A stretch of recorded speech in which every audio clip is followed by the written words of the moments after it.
If you'd been sold to all your sisters into slavery, you would have never probably got over that. Yeah. Yeah. For God. Look verse 7. And God.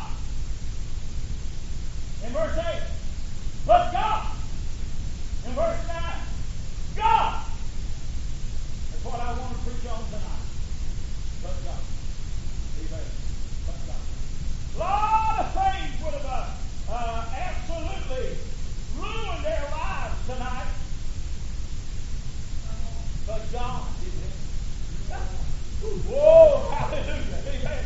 There is a multitude tonight, amen, that can truly say, but God.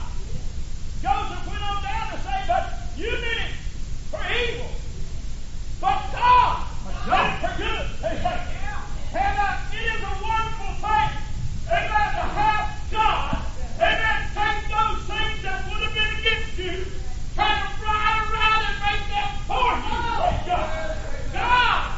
God can do it, amen. God, amen, God is able, amen. There was an old boy over in our country, over in Sumble, and his name was Ralph Whitehead. And he was one of these Bible coaching fundamentalists, you know, right-wing radical fundamentalists, and was in the community there. And Ralph, he didn't have a driver's license, couldn't drive, he didn't have a college education, didn't have a high school education, but he went to church, and he worked, and he labored for God, and he got close to the Lord. So Ralph was all time for years. People see his flashlight. He'd walk to church, live miles out in the country. Amen. And walk to church, some after church back home. So one night, these old boys got together. They said, "Sam," they said, "we'll tell you what we'll do. When we catch Ralph after church some night, we'll pick him up and act like we're going to take him home. And we'll drive him so far out to the country, he'll never find his way back and let him off." So Ralph took his flashlight one night, amen, on his way to church. He got to church on time. They had a little late service. He got out of church, and he took his Bible and his flashlight out of his pocket, went down to the highway. Sure enough, these old boys seen him, and they stopped and they picked him up. And they let him get in the back seat of the car, and they drove out the country. And finally they turned up a high mountain. They got up almost to the top of that mountain, and it was very, very dark. And they let old Ralph out of the car. Amen. And they zoomed off. And they went down the road. There was Ralph standing on the side of the road. Amen. He took up a little old path, took his keys out, opened the door, and went into his house. Praise God. Amen. They took him all the way home. And they hit him the door. Amen. Well, that's what I want to preach about tonight. Amen. Amen. God can take those things. Amen. The devil throws that up. God use that. We'll take him around and wave at the wrath. Amen. Praise him. Hallelujah. Thank God for tonight. Amen. Amen. The devil meant for evil. The devil meant to destroy. But God did it for you. Hallelujah. Hallelujah. Amen. Glory to God. Amen. Hey, church, let me tell you something tonight. Amen. God is still on the throne. Amen. Amen. Oh,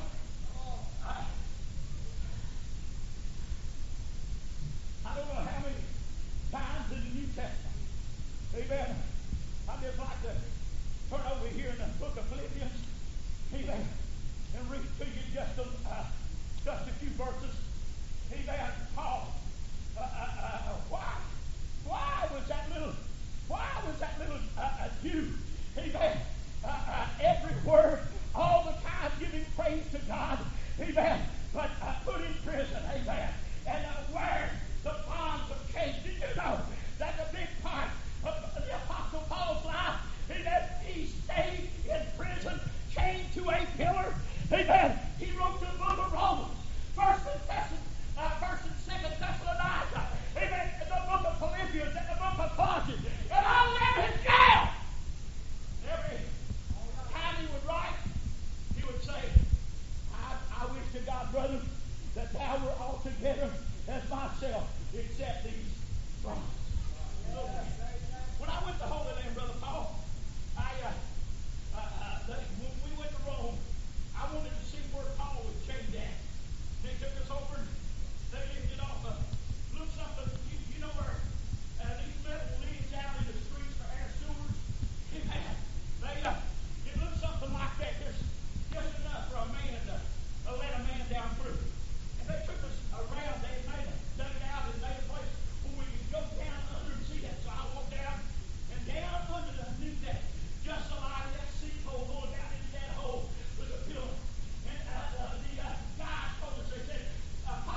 Oh, and then look, amen, for a while. Where's the blessing? I'll tell you what happened. Amen. If God had not a chain that belonged you to that pillar and the post in that Roman jail, he would have went all over the world upside down. But you know what God done? God chained him up and let him write 17 books. Amen. My God, amen. Right there, chained up with those girls. You might be a brag and you're chained tonight. Amen. But God meets you today. I'll lock you up. I'll lock you up. Amen. Oh, it don't look like I'm doing nothing for God in this prison. Amen. Hang on, old buddy. Amen. Lord God, when I get through with you, you're going to have a Bible to read. Amen. I'm going to let people in Winchester, Virginia, have a New Testament to read. Woo! Hallelujah. Yeah. All right. Y'all ever, you know this, going back into your roots is a big thing now. You know that? Find out where you come from. You ever get one of them things in the mail? We got one in the mail, and it said, yeah, your family tree. We got one in the mail, and it said, Mr. Roberts, please send $45 and get your family tree that shows how the Roberts family helped found this great nation. Man, that sounds good to me. I want to say, that looks like a pretty good read. I started doing, my family helped found this great nation. Amen. I said, my God, that sounds great. Amen. So we sent the $45 off in the mail, and the book came back. Now I'm going to stop right there and tell you another story. I found this book down here in Salem, Virginia, by Hollis Reed called God in History. All right. So I got to reading that book, and all the Roberts people come from Ireland. We're Irish. Irish and devil. That's a pretty bad connection. Amen. You got to get rid of the devil, amen, in the second birth, amen. But all the way through, you're still Irish. So I got to reading, and the Irish people, they were entirely Catholic in 1848.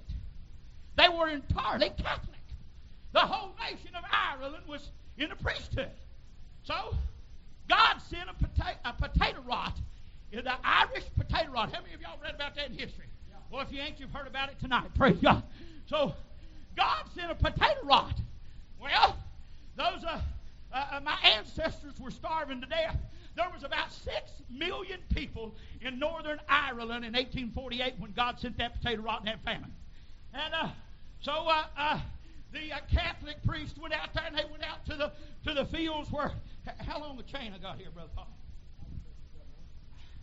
They sent those Catholic priests out in those potato hills, and they sprinkled Protestant holy water on top of them. Well, they was just as rotten when they got through as they was before they got there. The Protestant church, now I want you to listen to this. The Protestant churches in America, they sent them $11 million to buy food with. And all of a sudden, those Catholics over there said, the priest is giving us holy water, and they're giving us food. These Protestants are giving us food. Sounds a little funny, Something going on here now. I thought these Protestants was a bunch of devils, and now they're feeding us, amen. And these Protestant preachers are feeding us. So they go on, and by 1850, over 2 million of them had left Ireland and come to the United States. So I got my book back in the mail. I just have got through reading the history book, and I opened it up, and I wanted to see when the first Roberts people got here in the United States. And I turned over there, and they said how it all started. What could we be? They wouldn't none of us got here till 1850. Everything's already, war's already fought and everything before we even got over here. How could we do anything to this great nation? And all of a sudden it hit me. My God, if it hadn't been for that famine, and if it hadn't been for people starving to death, Brother Paul, I could have been over here wearing Catholic priests turned around backwards collars. Amen. My God, amen. You know what God done? God sent a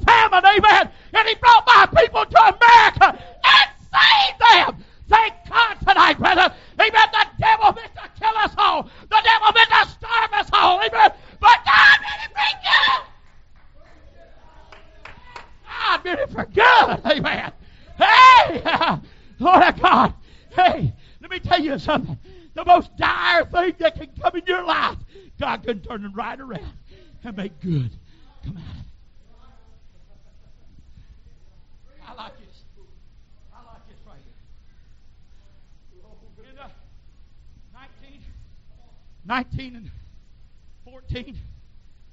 1917,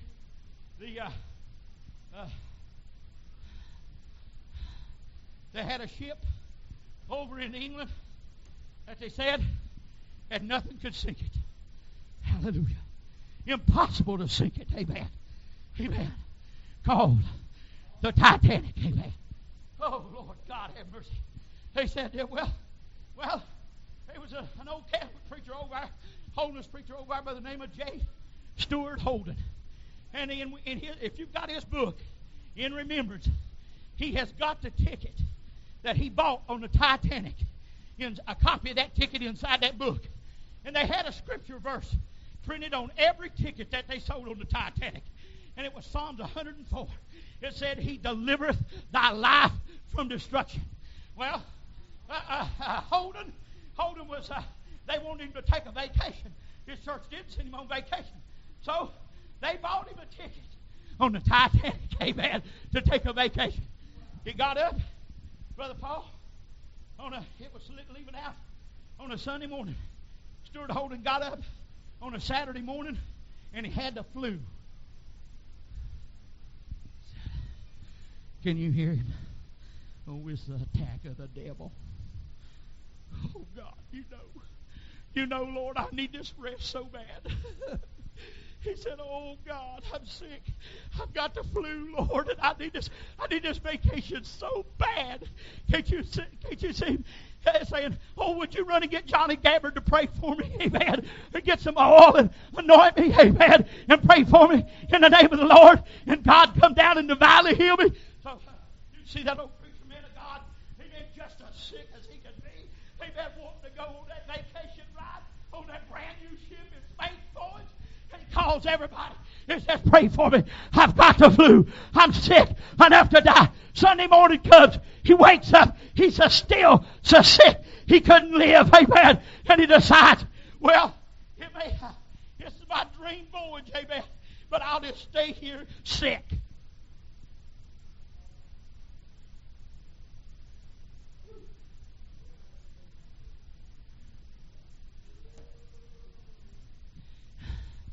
The company that sold them tickets was called White Star. And there his ticket is. J. Stuart Holden. White Star, ticket number 1723. He redeemeth thy life from destruction. About the time the Titanic sunk and went down, he was healed and ready to go back and preach in his own church. But oh my God, don't you think that turned his entire life when he seen God turn it around? Oh, church! Oh, God, I want to preach to you tonight. Amen, that God is a bad God. Amen. I said bad God. Amen. Woo! I've got somewhere here in my Bible, Brother Paul, if I can turn over here and find it. Amen, right quick. I want to read this to you all. I hope that's it right there. If it ain't, God have mercy. Where's it at? Amen. I was looking at it just a minute ago in my Bible. There it is. Amen. Do you know that it took nearly 200 years for the church to finally understand that God is not for slavery? Did you know that? Amen. Amen. It took them nearly 200 years, amen, for the church to figure out that God was not for slavery. They went over there and they bought those colored people out of Africa, amen, those slaves, and God help us, amen. Brother, I want to tell you something. The coloreds were treated, amen, worse than any people that's ever been treated. A lot of them were, amen.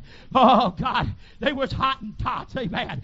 Do you know how long it took those savages, those cannibals, from whenever that's the level of putting bones in her ears and bones in her nose. Do you know how long it took for to civilize them? Amen. History says it takes about 120 years for them to live and die, and the offspring live and die, and offspring live and die and live before they can come out of complete savagery like they were in.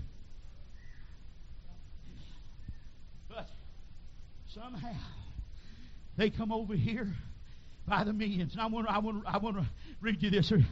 All the evangelical missionary societies united cannot this day present so many converts from paganism as has been gained to Christianity from among the enslaved in this country. By 1856, the Baptists had gained on their books just in the South 130,000 members, and the Methodists 170,000, while all the missions in the world from the start to the present had only gained 200,000 people. They gained in the American church from slavery 300,000 converts. And you know what? They meant it for bad. But God brought those converts from Africa to America to save them. Wow! Amen! He done it through slavery! Amen! My God, that's the way. Church, let me tell you something tonight. That's the way God, but God brought a blessing out of it!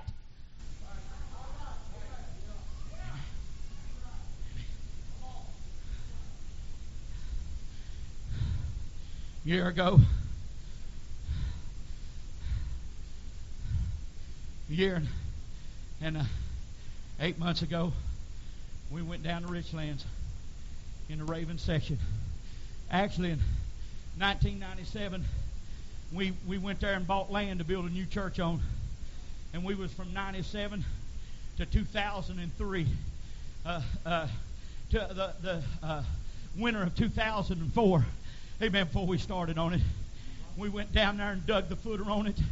And we was all winter long, amen, laying the block, getting the floor ready, putting everything in the concrete. And by April of a year ago, not this past April, but the April before, amen, we went up there and started framing. And I started framing on that new church after my homecoming. Amen.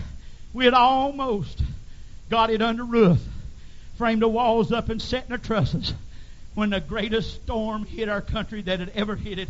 I've been at my church 33 years. I've got people coming to it. It's been there for over 60-some years.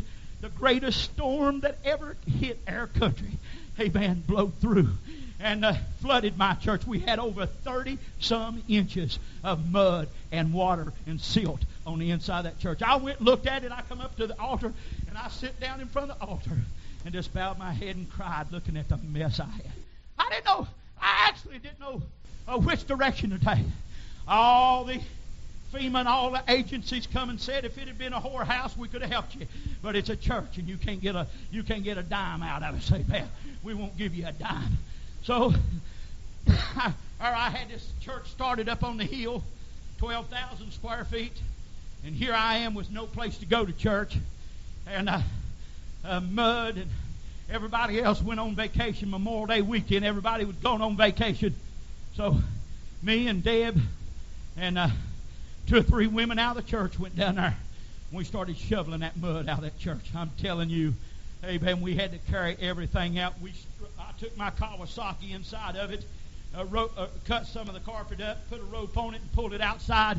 We had to move all the pews in there with just a handful of women, and took them all outside.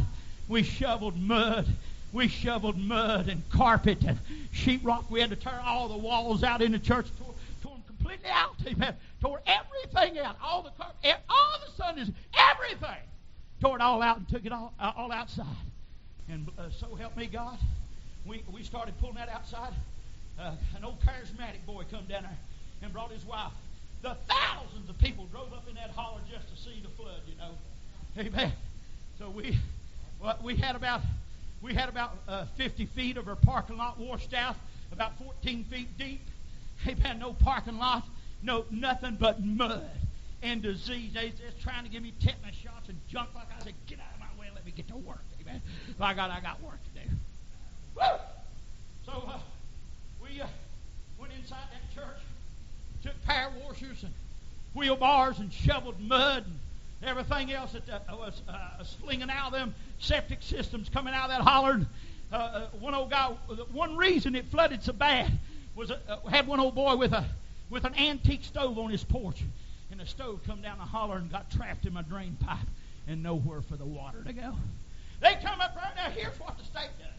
They come up there and they said, you get that water from flowing out in the highway, and they had a extender hose right up there at the end of my parking lot and wouldn't use it to move nothing. They said, we're going to fine you $2,000 a day for causing that water to run out in this highway. I worked. My poor little old wife worked in that mud and what else was in them septic systems. I got so tired pulling that carpet out of there that I literally just lay down in that filth and slop and try to rest between trips pulling that mud out of that. So I couldn't take my motorcycle all the way. Had to stop and pull it about 30 feet to get it outside. I worked and I pulled and I worked on that. And I'm telling you, they brought the television cameras in there. We were on television for the first time in my life. And everybody got to see the inside of my church, what it looked like with 30-some inches of mud in it. We went outside. We carried those pews out there. We got them all out there and took a power washer to them. Put everything back. Amen. God, I don't know how we done it, but we remodeled that entire church. Amen. We put that parking lot back at the cost of thousands and thousands of dollars. Amen. And went right back up on the hill and went right back to work. Amen. Got up there and the following spring, the social worker told a lie on my daughter-in-law. And they come about 10 o'clock in the night, and the police went right in their bedroom and jerked my daughter-in-law out of her bedroom, amen, and took her to jail and put her in jail and charged her with phony charges, amen. I'm telling you something, church, amen. She had been her little old baby was having spells. She got that baby off of what's his name? Yeah. And her and Ben can't have children, so they was just helping the Lord out, praise God. Amen. So they come up here and got little old baby off of brother and sister Bontrigger. And the little old baby started just passing out. They took her home, give her five inoculation shots at one time, and that night she started passing out like she's dead. She just stopped breathing. So they rushed her to the hospital, and it went from bad to worse. And they took it went from September till the next spring, and the next spring they took her down to Johnson City. She stayed there, I don't know, 21 days or something like that, 2 weeks or something like that. And at night, one night when the baby was in there, they come in and took the baby away from her, and the detective down there at the hospital lied on her, and we've got proof of all I'm telling you tonight. Amen. And they took the baby away from her, and she come back to Virginia, and they sent a warrant after her. So, to make a long story short, we started fighting them in the courts in Tazewell County, and started fighting them in the courts in Tennessee. And so far, it has cost us over $108,000 to keep her out of jail. Amen. And then my sister came down with brain cancer. She first had cancer in her lungs, and the cancer went to her brain, and they burn her up with chemo, and they burn her up with radiation therapy, burn her brain out where she couldn't hardly know anything. And then a few months after that, my brother came down with lung cancer, Sharon's husband. They didn't come down with lung cancer. Carol died April the 5th, or was it May the 5th? Dan died the 25th or 28th, 26th, somewhere in there like that. He died 25 days later after my sister died. My brother died. We were sitting there. I didn't get to be with Carol. We had just circumstances surrounding my sister. We wasn't allowed to go see her. And when that jerk she married called me, he said, listen, he said, it's Carol's request that she be cremated. We didn't even get to go to her funeral. They cremated her. I said, have you got that in writing? I know that's as heathen as you can get to be cremated, church. Amen. I said, he said, no. He said, I don't think I do. But we drove down there to see her one time and got there one evening and plenty of time to see her. And he made us wait in a motel room till the next day at 9 o'clock to get an appointment to see your sister die of cancer. That's what we was dealing with. When he called me and told me Carol was dead, it just hurt me so bad. But I was right there beside Dan's bed when Dan passed away. My God, I'm telling you what, church, we was fighting for our life. And you're a good pastor. And Brother Scotty and Brother Brent come down. They boosted us and they helped us. They encouraged our hearts in the Lord. Amen. We went through it all. We had these mighty men of God to come. Amen. I'll tell you something. The devil from the